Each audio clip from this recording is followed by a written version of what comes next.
live outside, but my phone died. Oh, look at that. It's going from light to dark. I was live outside, but my phone died. Whoops. And then it didn't even let me post the video. I should have known that. Like, after my phone died and I turned it back on and got it plugged in, it didn't even let me post what we had taken. I know. It was so good. I don't know if it was so good, but at least, like... It was funny. I hope it was funny to you guys. I hope it was funny. I'm just saying, we talked outside for a good little bit, and then my phone was dying, and it died. And then I didn't even get to post the live stream that we did do. So, and I was supposed to remind them, too. I was supposed to remind you guys, I'm running a contest. Like, I'm giving away a hat. That was the whole point, wasn't it? I know. Well, you know that I go to do something, and then I forget what I'm doing. And then you don't do it. And then I don't do it. Excuse me, cat. We're trying to film here. We don't need scratching sounds in the background. He's allowed to do whatever he wants to do. He doesn't. He's so lazy. No, he's injured. He's so lazy that he doesn't even stand up to scratch. That's not true. He's not lazy. He's got a permanent injury on his hip. Because he's a big boy. He's got a pimp limp. Because he decided to jump behind a washer and dryer in the Airbnb. That's why. We were at an Airbnb with the cats on the way to move to Arizona from Philly, and Carter, this big-ass cat, he's like 26 pounds, decides he's going to jump behind the washer and dryer at the Airbnb, and we didn't even know because they were just running around, and then all of a sudden we hear his dire meow. Like, when he meows and he's like being dramatic and he's like in trouble, he's like, it's like a moo. Like, it's like, moo. Like, it's like that. It's like, yeah, it's not like a like a happy meow. It's like a like a low moo ass meow. And we're like, where is he? Did he get himself caught in something? We're trying to find him. We couldn't find him anywhere. Couldn't find him. He's like doing his moo thing. We're like following the sound, and then like he's behind the wall. A washer and dryer. Bitch, how did you get there? Why? For what reason? Like, why? Cats are so funny. Like, cats, why did you go there? And then he's so big. He's so fat. Like, I don't know why in your mind as a cat you'd be like, oh, I can fit in there. I can fit in there. Let's do it. He wasn't thinking of the exit. He was just Oh, thinking you know that little space? I could do it. Like, but for what? There was nothing back there to do or get or do. They just see a space and they're like, I can fit in it. And then they just go. Like, what do cats... What? So there's some things I just still don't get about cats. I tried to hold my ankles so I could get him. We could not get him. We're trying so hard to get him. It was so tough because it wasn't like... We couldn't pull out the washer and dryer. It wasn't like that kind of setup. It was like... Stacked. Yeah, it was like a stacked thing, and we didn't have that much room. And we had no room. We couldn't pull them out. Like, it wasn't like a thing where we're like, oh, let's pull out the washer and dryer. Like, we're at these people's Airbnb, and we're, like, trying to, like, oh, my God, it was so crazy. It was tragic. I thought that we're going to have a big issue with this cat being stuck at this fucking Airbnb. We had a lot of issues with the cats on the way here. It took us, like, 2 hours to get him out the damn thing. Should have lassoed him. He's like 26 pounds. We're going to hang him or it would hurt him. He's so big. He's such a fat cat. We couldn't even grab him by his scruff because he's so big. He's so big. Yeah, you can't even pick him up, try to pick him up. And I'm sure that's probably not that comfortable for the cats, but you couldn't even try to pick him up by the scruff of his neck or anything because he's so fat that, like, he was, like, screaming. Like, you would try to do it. You're like, like, that hurts, bitch. So we had to, like, use treats to get him to stand on his hind legs, and then I had to, like, hang upside down behind this thing and try to get him up under, like, his arms. It was a mess. Yeah, so... Not fun. I was so mad. Traveling with the cats is not that fun, but we had to move, obviously. Like, it was an experience. It was so fun. Moving from the East Coast to the West Coast is a big move. We drove, you know what I'm saying, because we had to bring our cars, and I put a trailer behind. I had a van, and I put a trailer behind the van, and I just put everything. We had, like, our apartment in Philly. I put everything in there in the trailer, and it was heavy as fuck. Like, I was like, yo, this is gonna be easy. He's chasing these cats are out of control. I was like, it's gonna be easy because I'm used to touring. Like, you know, we usually have hella band equipment in the trailer and shit, but putting a whole apartment in a big trailer is like way different than bringing like merch and stuff. It is And so the mountains. heavy. Oh. It is so heavy. So like I had a big ass trailer and we had it filled to the brim of like furniture and just because we had a full like apartment and we're just fitting it all and we got rid of a lot of shit and you know, putting it on the trailer, I was like acting all cocky about it, like I got this, blah blah blah. The second I went down a hill, my cockiness went out the window because literally this shit pushed me down the fucking hill. It said street. I was in the van and I'm pulling like 2,000-pound ass trailer. That shit pushed me down the fucking hill and I was like, oh my god, my brakes aren't working. I had the wobbles, like, you know what I mean? So it was like I had to get used to it. I had to shift manually. Like my van that I was driving at the time was automatic, but I had to shift it in lower gears to go down the hills, which I'm sure like a lot of you who are better with cars probably fucking understand that, but it was just like so heavy. I couldn't drive over a certain speed the whole way across the whole country. Sometimes it would like almost because if I went too fast, the whole trailer and you had the cats in the back of the van, and and I had the cats in my van, so I had literally our whole life in my car. And then Gabby had a small car that I was initially going to tow her car, but since I was towing the whole apartment, I can't fucking tow the car. So Gabby was following the van with the cats, with my the whole apartment. I'm driving that, and I'm watching, and I'm dying. And she's behind me watching the trailer go like this the whole way, like the whole way across the country. The trailer just rocking, dude, and it was like, no, never again.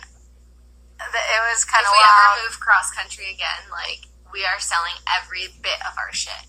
Yeah, like I don't recommend it. Like if you guys can, and it's probably cheaper too to get across. Like just if you can, but we waited to the last minute. That's what is our thing because I tour and stuff. So like I didn't have much time to move. It was like 2 weeks. I had no time. Like it was like a week after a tour. It was like you have to move. Like I was like I come off tour, we move, then I go on the next tour. So it's not like I had months and months to get ready for this. So it's kind of like I would advise if you guys are moving anywhere far, especially take that time. Take advantage of any time you have. Sell all your shit and just try to use that money from selling your shit to get new shit in the next place. You got memories, you don't need shit.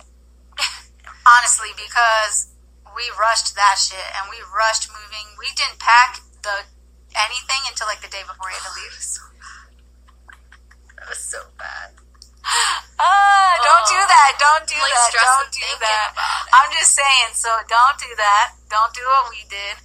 And plan shit if you're going to move because we just had to throw shit in the car. Like, that's my life. Like, it has to be like, that's how I felt. Like, that's why I've been telling you guys with like albums and with like tours and stuff. Everyone's always like, when's your next tour? When's your next tour? When's your next tour?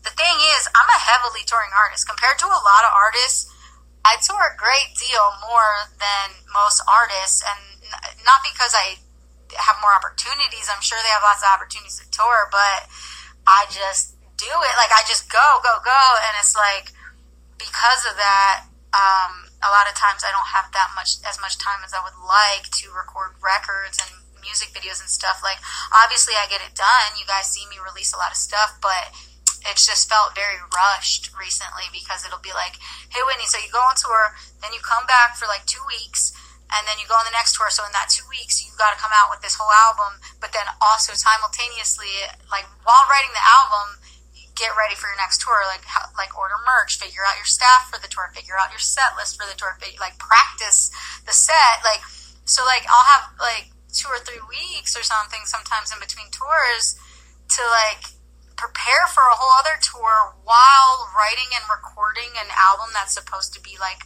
my biggest album, because your album's supposed to be better every time, you know what I mean? So it's supposed to be, this is your biggest album, this is your best album. So it's like you have like a week to write your best album, and it better be good, you know, because when it comes out, this light thing is fucking with me. It's because the tree's backlighting us. That's why it's doing it.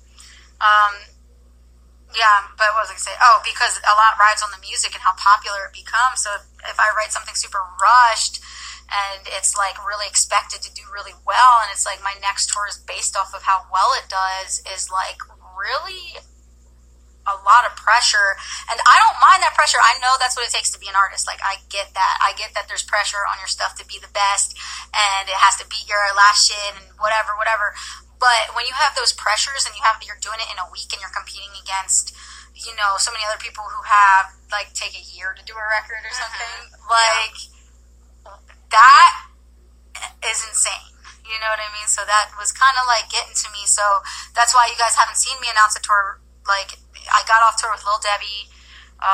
We had some shows in October. Like, so November, December, you see me not tour, and then you see me not even announce a tour yet. So it's like, a lot of people are like, what's going on? Because they're used to seeing me tour. And it's just like, well, guys, do you want me to get better and make better videos and stuff? Because I feel like I want to have better online content too. Because touring's my favorite, like, performing's my favorite. But when my online content is slipping and I feel like my songs are slipping, and then I gotta step it up and come out with better content. So. Gabby's heard this a million times because she's heard me talk about it. I hear you talk about it in your sleep. In my sleep, I wake up like, gotta make the best song. But yeah, and it's about songs that I want to make too, obviously. Like, it's not. I was like, just kidding. You don't sleep. Yeah, I don't really. I do. I mean, yeah. She sees me not really sleep too. Like, maybe 2 hours a night. I can't sleep.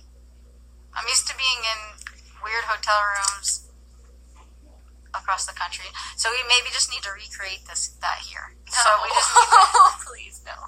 we just need to make it like a weird hotel room in here and just have like 8 people in one room, and then maybe I'll be able to sleep because that's what I'm used to on tour. Yeah. I'm just saying, but I can't sleep when I'm home because I have all these ideas running through my head all the time. Running through my head. Think she said. You're gonna hit me in the face. With the brim? Yeah, please don't. Anyway, live life to write.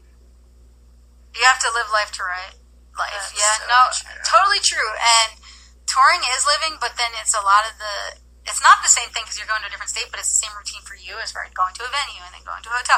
So I feel like, yeah, what do I have to write about? It's like I have to write, like, I see a hotel, and then I see a venue, and I see the van or the bus or the whatever we're in. Same. And then, yeah, so it's like, what are my songs about? Like, what are my, like, so it's hard. I want to be able to write songs that I feel and not just write them to write them.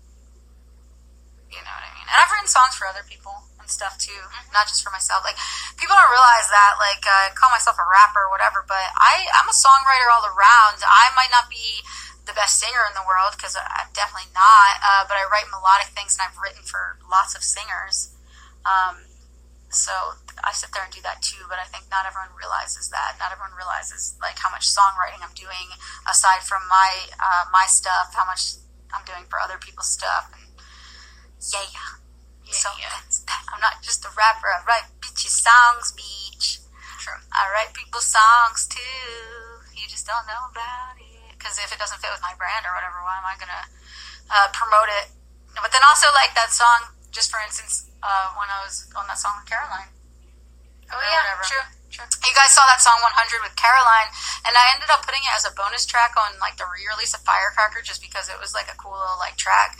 But they had hit me up, like, hey, this girl Caroline from Kim Kardashian's show, what's the show? Dash Dolls. Mm-hmm. So Kim Kardashian has a show called Dash Dolls. It's like a reality show. And this girl, Caroline Burt, was on the show. She's one of the girls, I guess, that works for their clothing line at the store. You have to sneeze? I have to sneeze so bad. Bless you. But she works for the clothing line. So they were like, hey, we want to bring you in because... Shut up. Her sneeze is so funny. But anyway, so they were like, oh, Caroline Burt wants you to come in and help her write something, like write a song. And I was like, oh no. Because I thought she was going to be really mean. Because like, and that's so wrong to assume, because as an entertainer, I shouldn't assume anything about how anyone's going to act, because usually it's like way different than you think. But I was like, oh, this girl from this Kim Kardashian show, she wants to bring you in to help her write this song. Like, she's in town, like, come to the studio. And I was like, oh, is she going to be like such a bitch, you know? So I get there, and she's not a bitch at all, actually. She was really nice.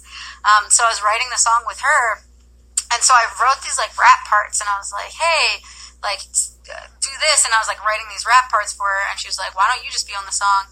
And I was like, what? And she's like, yeah, why don't you just do the parts? Like, I'll do some parts, and then we'll go back and forth. And I was like, okay, yeah, sure. Like, I was just there to write the song, like, to help her with the song, you know? And she's like, yeah, be on the song. And so we did the song 100, and then we shot a video for it, which is really sick. The video was so yeah, sick. like, it was really cool. I don't know if it's even online anymore, because it wasn't my song. It was her.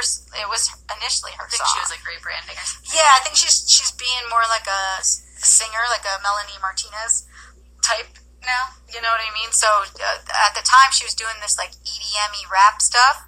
So that's why the song is very, like, those of you who have heard the song, is very, like, EDM-y club rap mix. And then now recently she's been doing more like Melanie Martinez kind of shit, which is cool because Melanie Martinez is lit. But yeah, so she was like, be on the song. So I ended up doing the song with her. We did like a video for it.